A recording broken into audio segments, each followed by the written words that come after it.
ಎಲ್ಲರಿಗೂ ನಮಸ್ಕಾರ. ವಿದ್ಯಾರ್ಥಿಗಳೇ, ನಾವಿಂದು 9ನೇ ತರಗತಿಯ ಘಟಕ 7ರ ಪರಿಕಲ್ಪನೆಗಳ ಬಗ್ಗೆ ಚರ್ಚೆ ಮಾಡ್ತಾ ಹೋಗೋಣ. ಅದಕ್ಕೂ ಮೊದಲು ನೀವು ಗಣಿತ ನೋಟ್ಸ್ನ ತೆಗೆದಿಟ್ಕೊಳ್ಳಿ. ಪೆನ್ನು ಪುಸ್ತಕಗಳು ನಿಮ್ಮ ಜೊತೆಗಿರಲಿ. ನಾನು ಹೇಳುವಂಥ ಆ ಪರಿಕಲ್ಪನೆಗಳನ್ನು ನಿಮ್ಮ ನೋಟ್ಸ್ಗಳಲ್ಲಿ ಗುರ್ತು ಹಾಕ್ಕೊಳ್ಳಿ. ಚಿತ್ರ ನಾನು ಬರೆದಾಗ ನೀವು ಕೂಡ ನಿಮ್ಮ ಪುಸ್ತಕಗಳಲ್ಲಿ ಚಿತ್ರಿಸಿ. ಸಮಸ್ಯೆಗಳನ್ನು ಕೂಡ ನನ್ನೊಡನೆ ನೀವು ಬಿಡಿಸಿ. ನಾವು ಈ ಜಿಯೋ ಬೋರ್ಡಲ್ಲಿ ಇದೊಂದು ಚಟುವಟಿಕೆಯನ್ನು ಮಾಡೋಣ. ನೀವು ಗಮನಿಸ್ತಾ ಹೋಗಿ. ವಿದ್ಯಾರ್ಥಿಗಳೇ, ನನ್ನ ಬಳಿಯಲ್ಲಿ ಒಂದು ಹಲಗೆ ಇದೆ. ಈ ಹಲಗೆ ಏನು ಅಂತ ನಿಮಗೆ ಗೊತ್ತಿದೆ. ಈ ಹಲಗೆ ಮೇಲೆ ನಾನು ಒಂದಿಷ್ಟು ಮಳೆಗಳನ್ನು ಹೊಡೆದಿದ್ದೀನಿ. ಈ ಮಳೆಗಳನ್ನು ಒಳಗೊಂಡಂಥ ಇಂಥ ಒಂದು ಹಲಗೆಯನ್ನು ನಾವು ರೇಖಾಗಣಿತದಲ್ಲಿ ಜಿಯೋ ಬೋರ್ಡ್ ಅಂತ ಕರಿತೀವಿ. ಈ ಜಿಯೋ ಬೋರ್ಡ್ನ ಲಕ್ಷಣಗಳೇನು ಅನ್ನೋದು ನಾವು ಇದನ್ನು ಅಧ್ಯಯನ ಮಾಡ್ತಾ ತಿಳಿಯೋಣ. ಈ ಪ್ರತಿಯೊಂದು ಮಳೆ ಇದೆಯಲ್ಲ, ಈ ಮಳೆಯನ್ನು ನಾವು ಒಂದೊಂದು ಬಿಂದು ಅಂಥೇಳಿ ಜಿಯೋ ಬೋರ್ಡಲ್ಲಿ ಗುರುತಿಸ್ತೀವಿ. ಹಾಗಿದ್ದರೆ ಇದೇ ಬಿಂದುಗಳನ್ನು ನಾವು ಶೃಂಗ ಬಿಂದುಗಳಾಗಿ ಸಂಕೇತಿಸಬಹುದು. ಹಾಗಿದ್ದರೆ 2 ಶೃಂಗ ಬಿಂದುಗಳನ್ನು ಸೇರಿಸೋ ಹಾಗೆ ನಾನೊಂದು ರಬ್ಬರ್ ಬ್ಯಾಂಡನ್ನ ಹಾಕ್ತಾಯಿದ್ದೀನಿ.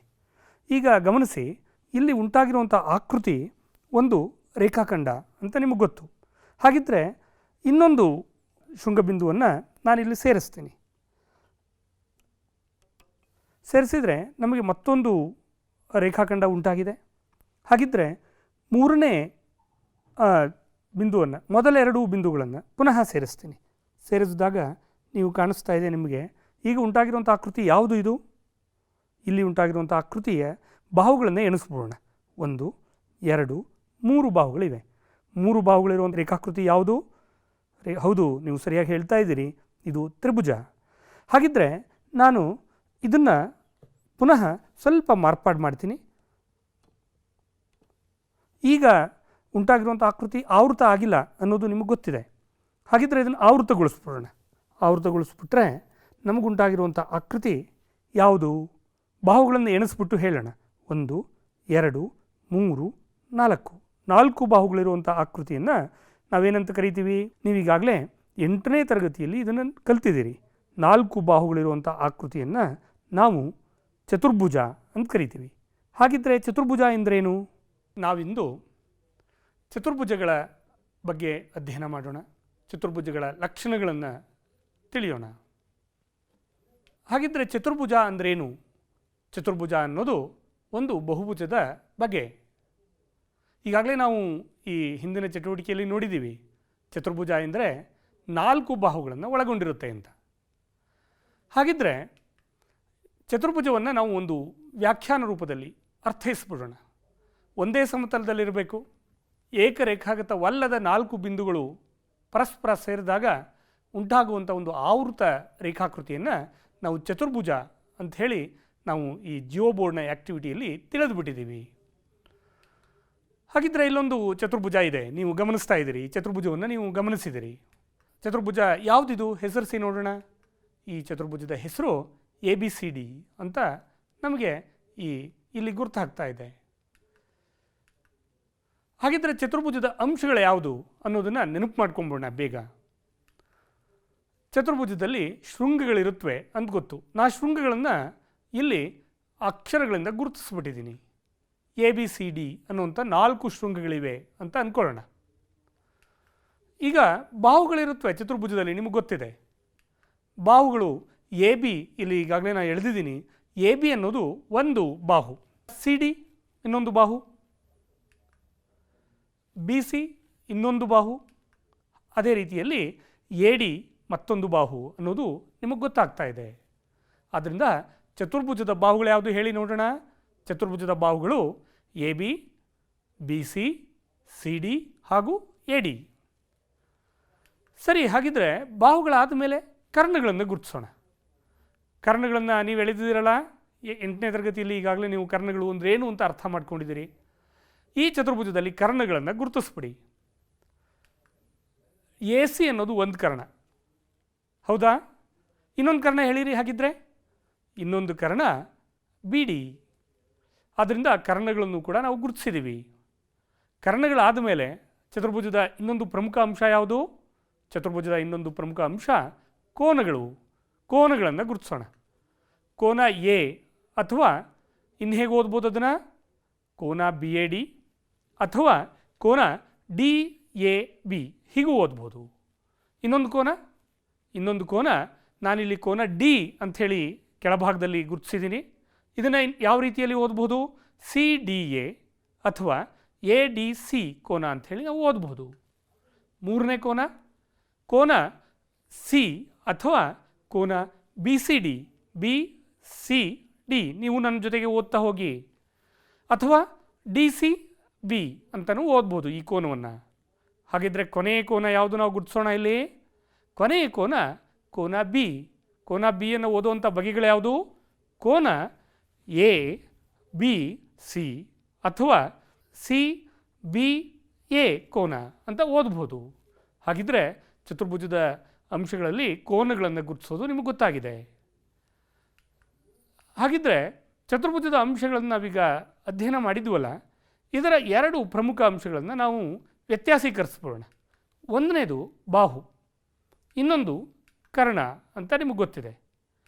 ಬಾಹು ಎಂದರೆ ನಿಮಗೀಗಾಗಲೇ ಗೊತ್ತಾಗಿದೆ, ಚಿತ್ರದಲ್ಲಿ ಕ್ರಮಾನುಗತ ಶೃಂಗ ಬಿಂದುಗಳನ್ನು ಸೇರಿಸಿದರೆ ಉಂಟಾಗುವಂಥ ಒಂದು ರೇಖಾಖಂಡ. ಹಾಗಿದ್ರೆ ಕರ್ಣ ಅಂದ್ರೇನು? ಬಾಹುನಲ್ಲಿ ಕ್ರಮಾನುಗತ ಇದೆ, ಕರ್ಣದಲ್ಲಿ ಕ್ರಮಾನುಗತವಲ್ಲದ ಶೃಂಗ ಬಿಂದುಗಳನ್ನು ಸೇರಿಸಿದರೆ ಉಂಟಾಗುವಂಥ ಒಂದು ರೇಖಾಖಂಡವನ್ನು ನಾವು ಕರ್ಣ ಅಂತ ಕರಿತೀವಿ. ಹಾಗಿದ್ರೆ ಬಾಹು ಮತ್ತು ಕರ್ಣಕ್ಕಿರುವಂಥ ವ್ಯತ್ಯಾಸವನ್ನು ನಾವು ಚಿತ್ರದಲ್ಲಿ ಗುರುತಿಸಿದ್ದೀವಿ. ನೀವು ಕೂಡ ಚತುರ್ಭುಜವನ್ನು ರಚಿಸಿ ಬಾಹುಗಳನ್ನು ಗುರುತಿಸಿ ಕರ್ಣಗಳನ್ನು ಗುರುತಿಸ್ಕೊಳ್ಳಿ.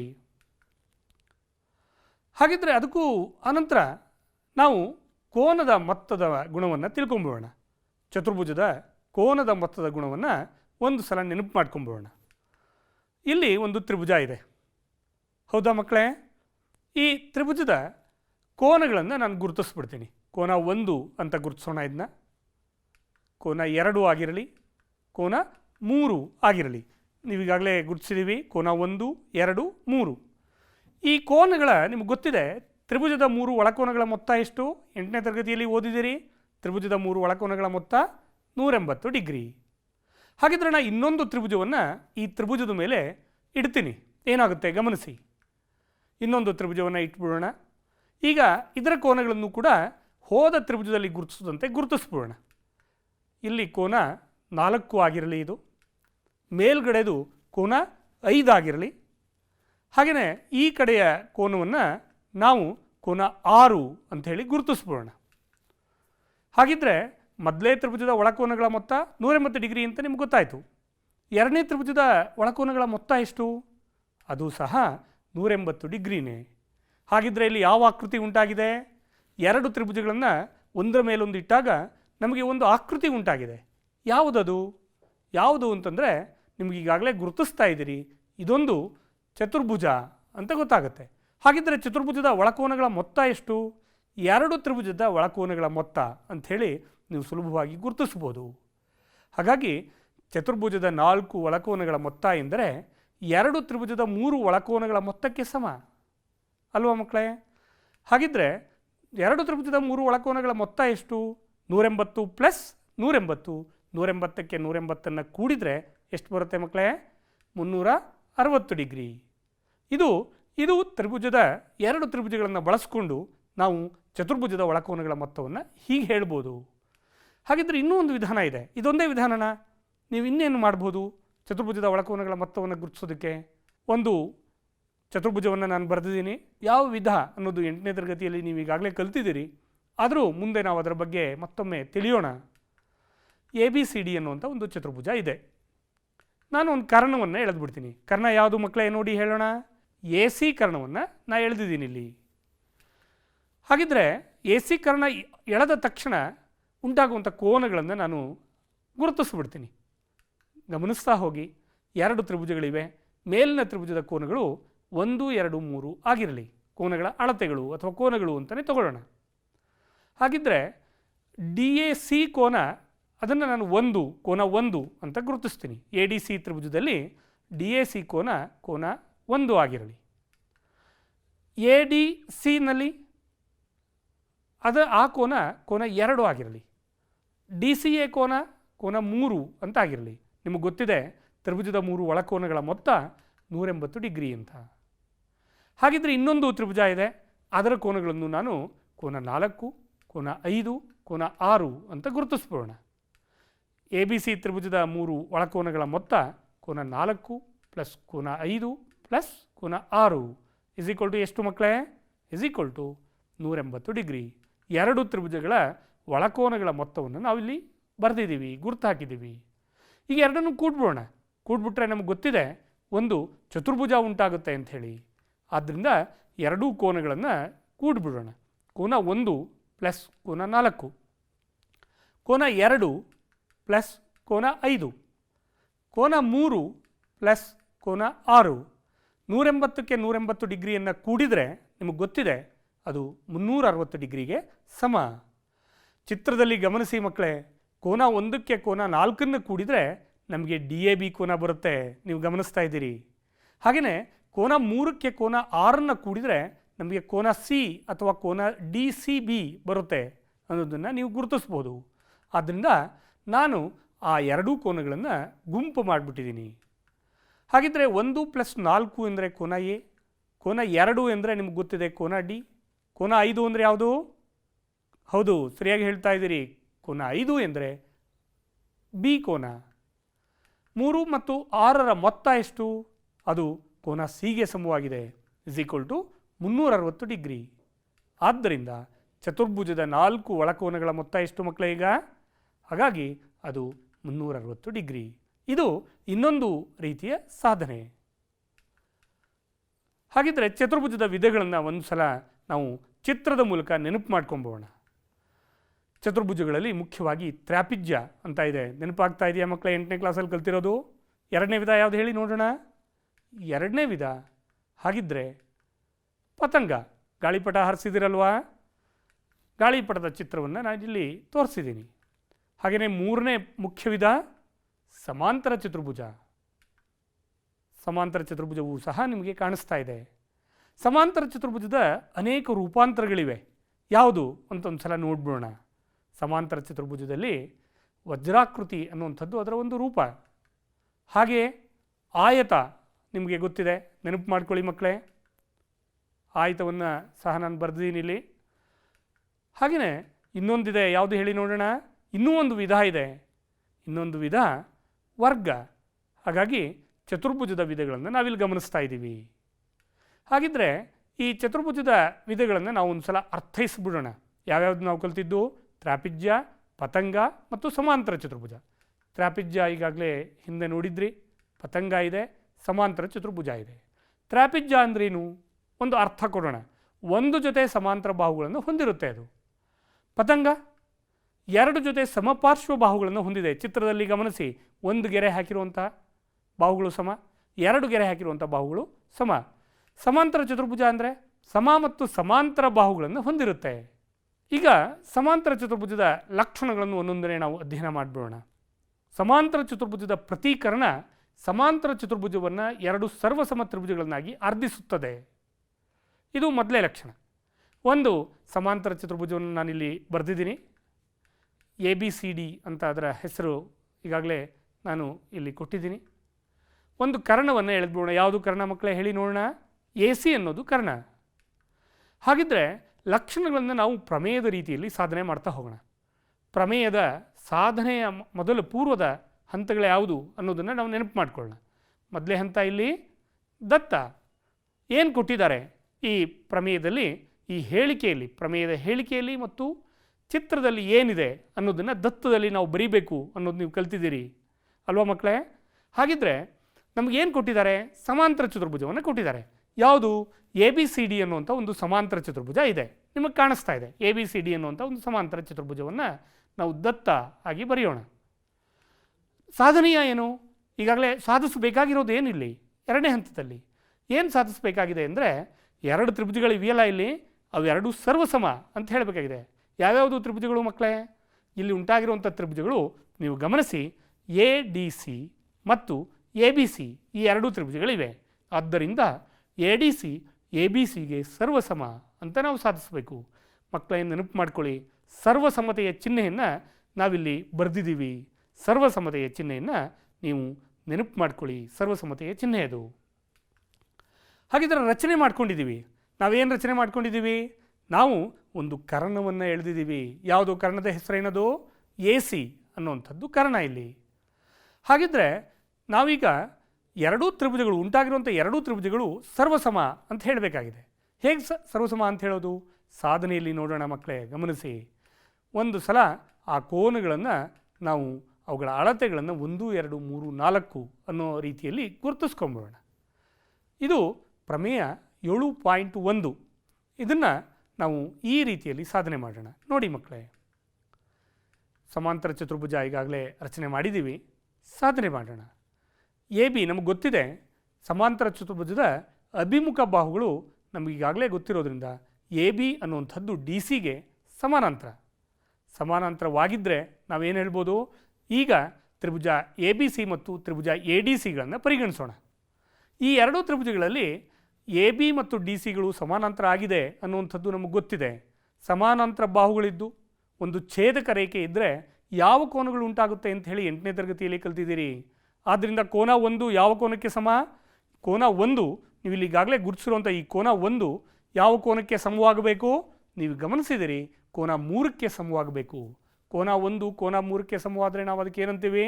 ಯಾವ ಬಗೆಯ ಕೋನಗಳಿವು? ಕೋನ 1 ಮತ್ತು ಕೋನ 3 ಪರಸ್ಪರ ಸಮ. ಇವು ಯಾವ ಬಗೆಯ ಕೋನಗಳು? ಇವು ಪರ್ಯಾಯ ಕೋನಗಳು. ಹಾಗೆಯೇ ಯಾವುದೋ ಒಂದು ಬಾಹು ಎರಡರಲ್ಲೂ ಇದೆ ಅಂತ ನಿಮ್ಗೆ ಗೊತ್ತು. ಯಾವ ಬಾಹು ಎರಡೂ ತ್ರಿಭುಜಗಳಲ್ಲಿವೆ ಹೇಳಿ ನೋಡೋಣ. ADC ತ್ರಿಭುಜದಲ್ಲೂ ಇರುವಂಥ ಬಾಹು, ABC ತ್ರಿಭುಜದಲ್ಲೂ ಇರುವಂಥ ಬಾಹು ಯಾವುದು? ಎರಡರಲ್ಲೂ ಇರುವಂಥ ಬಾಹು AC ಕರ್ಣ. ನಾವು ಹೇಳಿದಿರುವಂಥ ಕರ್ಣ AC ಅನ್ನುವಂಥದ್ದು ACಗೆ ಸಮವಾಗಿದೆ. ಎರಡೂ ತ್ರಿಭುಜಗಳಲ್ಲಿ ಇದ್ದರೆ ಅದನ್ನು ನಾವು ಉಭಯ ಸಾಮಾನ್ಯ ಬಾಹು ಅಂತ ಕರಿತೀವಿ. ಇನ್ನೂ ಎರಡು ಕೋನಗಳು ಪರಸ್ಪರ ಸಮ ಇವೆ. ಯಾವುದು ನೋಡಿ ಹೇಳೋಣ. ಇನ್ನೆರಡು ಕೋನಗಳು, ಕೋನ 2 ಅನ್ನುವಂಥದ್ದು ಕೋನ 4ಕ್ಕೆ ಸಮ. ಆದ್ದರಿಂದ ಇವು ಕೂಡ ಯಾವ ಬಗೆಯ ಕೋನಗಳು? ಪರ್ಯಾಯ ಕೋನಗಳು. ಆದ್ದರಿಂದ ನಾವೇನು ಹೇಳ್ಬೋದು? ಗಮನಿಸಿ, ಇಲ್ಲಿ ನೀವು ಗಮನಿಸಿ, ನಾವೀಗಾಗಲೇ ಗುರುತಾಕಿರೋ ಹಾಗೆ ಕೋನ, ಬಾಹು, ಕೋನಗಳು ಪರಸ್ಪರ ಸಮವಾಗಿದ್ದರೆ ಆ ಎರಡೂ ತ್ರಿಭುಜಗಳು ಏನಾಗಿರಬೇಕು? ಕೋನ ಬಾಹು ಕೋನ ಸರ್ವಸಮತೆಯ ಸಿದ್ಧಾಂತದ ಪ್ರಕಾರ ಆ ಎರಡೂ ತ್ರಿಭುಜಗಳು ಏನಾಗಿರುತ್ತೆ ಮಕ್ಕಳೇ? ಅವೆರಡು ಸರ್ವಸಮವಾಗಿರುತ್ತವೆ ಅನ್ನೋದನ್ನು ನೀವು ನೆನಪು ಮಾಡ್ಕೋಬಹುದು. ಹಾಗಿದ್ದರೆ ಸಮಾಂತರ ಚತುರ್ಭುಜದ ಪ್ರತಿ ಕರ್ಣ ಸಮಾಂತರ ಚತುರ್ಭುಜವನ್ನು ಎರಡು ಸರ್ವಸಮ ತ್ರಿಭುಜಗಳಾಗಿ ಅರ್ಧಿಸುತ್ತದೆ ಅಂಥೇಳಿ ನಾವು ಅರ್ಥ ಮಾಡ್ಕೋಬೋದು. ಇವುಗಳಿಂದ ಒಂದು ಸಲ ಪರಿಶೀಲಿಸಬೋಣ. ಸಮಾಂತರ ಚತುರ್ಭುಜದ ಕರ್ಣಗಳು ಸಮ ಇದ್ದರೆ ನಿಮಗೆ ಗೊತ್ತಿದೆ ಅದು ಆಯತ ಆಗುತ್ತೆ ಅಂತ. ಹಾಗೆಯೇ ಸಮಾಂತರ ಚತುರ್ಭುಜದ ಕರ್ಣಗಳು ಪರಸ್ಪರ ಲಂಬವಾಗಿ ಅರ್ಧಿಸಿದರೆ ಅದೊಂದು ವಜ್ರಾಕೃತಿ ಆಗುತ್ತೆ ಅಂತ ನಿಮಗೆ ಗೊತ್ತು. ಎರಡೂ ಇದ್ದರೆ ಸಮಾಂತರ ಚತುರ್ಭುಜದ ಕರ್ಣಗಳು ಸಮಾನವಾಗಿವೆ ಮತ್ತು ಪರಸ್ಪರ ಲಂಬವಾಗಿ ಅರ್ಧಿಸಿವೆ. ಅವಾಗ ಯಾವ ಆಕೃತಿ ಸಿಗುತ್ತೆ? ಸಮಾಂತರ ಚತುರ್ಭುಜದ ಇನ್ನೊಂದು ರೂಪ ಯಾವುದು? ಸರಿಯಾಗಿ ಹೇಳ್ತಿದ್ದೀರಿ ಮಕ್ಕಳೇ. ನಾವು ಆಯತ ತಗೊಂಡಾಯಿತು, ವಜ್ರಾಕೃತಿ ಹೇಳಾಯಿತು. ಹಾಗಿದ್ದರೆ ಮೂರನೇದು ಏನಾಗಿರಬೇಕು? ಹೌದು, ಮೂರನೇದು ಚೌಕವಾಗಿರುತ್ತದೆ ಅಥವಾ ವರ್ಗವಾಗಿರುತ್ತದೆ ಅನ್ನೋದನ್ನು ನಾವು ಪರಿಶೀಲಿಸಬಹುದು. ಲಕ್ಷಣಗಳನ್ನು ನಾವು ಮುಂದುವರಿಸೋಣ. ಸಮಾಂತರ ಚತುರ್ಭುಜದ ಲಕ್ಷಣಗಳನ್ನು. ಸಮಾಂತರ ಚತುರ್ಭುಜದ ಅಭಿಮುಖ ಬಾಹುಗಳು ಸಮ. ಇದನ್ನು ಕೂಡ ನಾವು ಒಂದು ಪ್ರಮೇಯದ ರೀತಿಯಲ್ಲಿ ಸಾಧನೆ ಮಾಡೋಣ. ಮಕ್ಕಳೇ, ನನ್ನ ಜೊತೆಗೆ ಈ ಹೇಳಿಕೆಯನ್ನು ಬರ್ಕೊಳ್ಳಿ, ಸಾಧನೆಯನ್ನು ಅರ್ಥ ಮಾಡ್ಕೊಳ್ಳಿ. ನೀವು ಕೂಡ ನಿಮ್ಮ ನೋಟ್ಸಲ್ಲಿ ಅರ್ಥ ಮಾಡಿಕೊಂಡು ವರ್ಕೌಟ್ ಮಾಡಿ. ಸಾಧನೆಯನ್ನು ನಾವು ನೇರವಾಗಿ ಸಾಧನೆಗೆ ಹೋಗೋಣ. ಒಂದು ಸಮಾಂತರ ಚತುರ್ಭುಜ ಇದೆ. ನೀವು ಸಾಧನೆಯ ಹಿಂದಿನ ಹಂತಗಳಾದ ರಚನೆ, ಅದರ ಹಿಂದಿನ ಹಂತ, ಸಾಧನೀಯ, ಮೊದಲನೇ ಹಂತ, ದತ್ತ, ಇವುಗಳನ್ನು ನೀವೇ ಬರೀರಿ. ABCD ಅನ್ನುವಂಥದ್ದು ಸಮಾಂತರ ಚತುರ್ಭುಜ, ಇದು ದತ್ತ. ಅಭಿಮುಖ ಬಾಹುಗಳು ಸಮ ಅಂತ ಹೇಳಬೇಕಾಗಿದೆ. ಯಾವ್ಯಾವುದು ಅಭಿಮುಖ ಬಾಹುಗಳು? ಸಾಧನೀಯ ಏನು ಬರೀಬೇಕು ನೀವು? AB = CD ಮತ್ತು AD = BC. ಈ ಬಾಹು ಈ ಕಡೆಯ ಈಗಾಗಲೇ ಗೊತ್ತಿದೆ. BC ಬಾಹು ನಿಮಗೀಗಾಗಲೇ ಗೊತ್ತಿರೋದ್ರಿಂದ ADಗೆ ಸಮವಾಗಬೇಕು. ಹಾಗೆಯೇ CD ಬಾಹು ABಗೆ ಸಮವಾಗಬೇಕು. ಇದು ಸಾಧನೀಯ. ರಚನೆ ಏನು ಮಾಡ್ಕೋತಾ ಇದ್ದೀವಿ ಮಕ್ಕಳೇ? ರಚನೆಯಲ್ಲಿ ಏನು ಬರೀಬೇಕು ನೀವು? ACಯನ್ನು ಸೇರಿಸಿ ಅಂತ ಬರೀಬೇಕಾಗಿದೆ. ಸಾಧನೆಗೆ ಹೋಗ್ತಾ ಇದ್ದೀವಿ. ಸಾಧನೆಯಲ್ಲಿ ಗಮನಿಸೋಣ, ಏನು ಮಾಡ್ಬೋದು ಸಾಧನೆಯಲ್ಲಿ. 2 ತ್ರಿಭುಜಗಳಿವೆ, ನಿಮಗೆ ಗೊತ್ತಿದೆ. ಕೋನಗಳನ್ನು ನಾವು ಗುರುತಿಸ್ಬೋಣ, ಪರ್ಯಾಯ ಕೋನಗಳನ್ನು ನಾವು ಗುರುತಿಸ್ಬೋಣ. ಇಲ್ಲಿ ಈಗಾಗಲೇ ಸಾಧನೆ ಪರ್ಯಾಯ ಕೋನಗಳನ್ನು ನಾನಿಲ್ಲಿ ಗುರುತಿಸ್ತೀನಿ. ಕೋನ 1 = ಕೋನ 3, ಕೋನ 2 = ಕೋನ 4. ಇವೆರಡೂ ಕೂಡ ಪರ್ಯಾಯ ಕೋನಗಳ ಒಂದು ಗುಂಪು. ತ್ರಿಭುಜ ಎ ಬಿ ಸಿ ಸರ್ವಸಮ ತ್ರಿಭುಜ ಎ ಡಿ ಸಿ. ಯಾಕೆ? ನಿಮ್ಗೆ ಗೊತ್ತಿದೆ, ಈಗಾಗಲೇ ಹಿಂದೆ ನೋಡಿದಿರಿ, ಹಿಂದಿನ ಸಾಧನೆಯಲ್ಲಿ ನೋಡಿದಿರಿ. ಎ ಸಿ ಬಾಹು 2ರಲ್ಲೂ ಇದೆ, ಪರ್ಯಾಯ ಕೋನಗಳು 2 ಇವೆ. ಆದ್ದರಿಂದ ಕೋನ ಬಾಹು ಕೋನ ಸರ್ವಸಮತೆಯ ಪ್ರಕಾರ ಈ ಎರಡೂ ತ್ರಿಭುಜಗಳು ಸರ್ವಸಮ ಅಂತ ನೀವು ಹೇಳ್ಬೋದು. ಆದ್ದರಿಂದ ನಾವು 2 ತ್ರಿಭುಜಗಳು ಸರ್ವಸಮ ಆಗಿದೆ ಅಂದರೆ ಅರ್ಥ ಏನು? ಎರಡೂ ತ್ರಿಭುಜಗಳು ಒಂದರ ಮೇಲೆ ಇನ್ನೊಂದು ಸೂಪರ್ ಇಂಪೋಸ್ ಆಗುತ್ತೆ ಅಂತ ಅರ್ಥ. ಸೂಪರ್ ಇಂಪೋಸ್ ಆದರೆ ಆ ಬಾಹು ಎದುರು ಬದರಿನ ಬಾಹುಗಳು ಪರಸ್ಪರ ಸಮವಾಗಿರುತ್ತೆ ಅನ್ನೋದನ್ನು ನಾವು ಸಾಮಾನ್ಯೀಕರಿಸಬಹುದು. ಎ ಬಿ ಬಾಹು ಸಿ ಡಿಗೆ ಸಮ, ಹಾಗೆಯೇ ಎ ಡಿ ಬಾಹು ಬಿ ಸಿಗೆ ಸಮವಾಗಿರುತ್ತೆ. ಇದು ನಾವು ಸಾಧಿಸಬೇಕಾಗಿತ್ತು. ಸಮಾಂತರ ಚತುರ್ಭುಜದ ಇನ್ನೊಂದು ಲಕ್ಷಣವನ್ನು ನಾವು ನೇರವಾಗಿ ಸಾಧನೆಯಿಂದ ಮಾಡ್ತಾ ಹೋಗೋಣ. ನೀವೀಗಾಗಲೇ ಇದಕ್ಕೆ ಸಂಬಂಧಿಸಿದಂತೆ ದತ್ತ ಬರೀರಿ, ಸಾಧನೀಯ ಬರೀರಿ, ರಚನೆಯನ್ನು ಬರೀರಿ. ಹೇಳಿಕೆಯನ್ನು ಓದ್ಬೋಣ. ಚತುರ್ಭುಜದ ಪ್ರತಿಯೊಂದು ಜೊತೆ ಅಭಿಮುಖ ಬಾಹುಗಳು ಸಮನಾದರೆ ಅದು ಸಮಾಂತರ ಚತುರ್ಭುಜವಾಗುತ್ತದೆ. ನೇರವಾಗಿ ಸಾಧನೆಗೆ ಹೋಗ್ತಾ ಇದ್ದೀನಿ. ನಿಮ್ಮ ನೋಟ್ಸಲ್ಲಿ ದತ್ತ, ಸಾಧನೀಯ, ರಚನೆ ಈ ಮೂರನ್ನು ನೀವು ಬರ್ಕೊಳ್ಳಿ. ಎ ಬಿ ಸಿ ಡಿ ಅನ್ನುವಂಥ ಒಂದು ಸಮಾಂತರ ಚತುರ್ಭುಜ ಇದೆ. ಕೋನಗಳನ್ನು ಈಗಾಗಲೇ ಗುರುತಿಸ್ಬಿಟ್ಟಿದ್ದೀವಿ. ಅಭಿಮುಖ ಬಾಹುಗಳು ಸಮ ಅಂಥೇಳಿ ದತ್ತದಲ್ಲಿ ಕೊಟ್ಟಿದ್ದಾರೆ. ಎ ಬಿ ಸಿ ಡಿಗೆ ಸಮ, ಹಾಗೆಯೇ ಎ ಡಿ ಬಿ ಸಿಗೆ ಸಮ ಅಂಥೇಳಿ ಕೊಟ್ಟಿದ್ದಾರೆ. ಆದ್ದರಿಂದ ಏನಾಗಿರಬೇಕು? ನಿಮಗೆ ಗೊತ್ತಿದೆ, ಮಧ್ಯದ ಬಾಹು ಕೂಡ ಇದೆ. ಮಧ್ಯದ ಬಾಹು ಯಾವುದು? ಎ ಸಿ ಇದೆ. ಎ ಸಿ 2ರಲ್ಲೂ ಇದ್ದರೆ ಉಭಯ ಸಾಮಾನ್ಯ ಬಾಹು ಇದೆ. 2ರಲ್ಲೂ ಇರೋದ್ರಿಂದ ನಾವು ಹೇಳ್ಬೋದು ಬಾಹು ಬಾಹು ಬಾಹು ಸರ್ವಸಮತೆಯ ಪ್ರಕಾರ ನಾವು ಹೇಳ್ಬೋದು ಈ ಎರಡೂ ತ್ರಿಭುಜಗಳು ಸರ್ವಸಮ. ಬಾಹು ಬಾಹು ಬಾಹು ಸರ್ವಸಮತೆ. ಹಾಗಾದರೆ ಅರ್ಥ ಏನು? ಹಾಗಾದರೆ ನಮಗೆ ಗೊತ್ತಾಗುತ್ತೆ, ನಾವು ಹೇಳ್ಬೋದು ಕೋನ 1 ಕೋನ 3ಕ್ಕೆ ಸಮ ಅಂತ ಅರ್ಥ. ಕೋನ 4 ಕೋನ 2ಕ್ಕೆ ಸಮವಾಗಲೇಬೇಕು. ಹಾಗಾದರೆ ಪರ್ಯಾಯ ಕೋನಗಳು ಸಮವಾದರೆ ಅಲ್ಲಿ ಯಾವ ರೇಖೆಗಳಿರಬೇಕು ಮಕ್ಕಳೇ? ಪರ್ಯಾಯ ಕೋನಗಳು ಸಮವಾದರೆ ಅಲ್ಲಿ ನಿಮಗೆ ಗೊತ್ತಿದೆ ಸಮಾಂತರ ರೇಖೆಗಳಿರಬೇಕು ಅಂತ. ಸಮಾಂತರ ರೇಖೆಗಳು ಇದ್ದರೆ ಆ ಆಕೃತಿ ಏನಾಗಿರುತ್ತೆ? ಆ ಆಕೃತಿ ಸಮಾಂತರ ಚತುರ್ಭುಜವಾಗಿರುತ್ತೆ. ಯಾವುದು ಇಲ್ಲಿ ಸಮಾಂತರ ರೇಖೆಗಳು? ನೀವು ಗಮನಿಸ್ತಾ ಇದ್ದೀರಿ, ಚಿತ್ರದಲ್ಲಿ ಇಲ್ಲಿ ಗಮನಿಸಿದಿರಿ. ಎ ಬಿ ಕೆಳಬಾಹು ಎ ಬಿ ಸಿ ಡಿಗೆ ಸಮಾನಾಂತರ. ಹಾಗೆಯೇ ಎ ಡಿ ಇಲ್ಲಿ ಗಮನಿಸಿ ಬಿ ಸಿ ಎ ಡಿಗೆ ಸಮಾನಾಂತರ. ಇವೆರಡೂ ಸಮಾನಾಂತರ ಆದರೆ ನಿಮಗೆ ಗೊತ್ತಿದೆ ಈ ಆಕೃತಿ ಉಂಟಾಗಿರುವಂಥ ಆಕೃತಿ ಸಮಾನಾಂತರ ಚತುರ್ಭುಜ. ಹಾಗಿದ್ದರೆ ಎ ಬಿ ಸಿ ಡಿ ಒಂದು ಸಮಾನಾಂತರ ಚತುರ್ಭುಜ ಆಗಿದೆ ಅಂಥೇಳಿ ನಾವು ಉಪಸಂಹರಿಸಬಹುದು.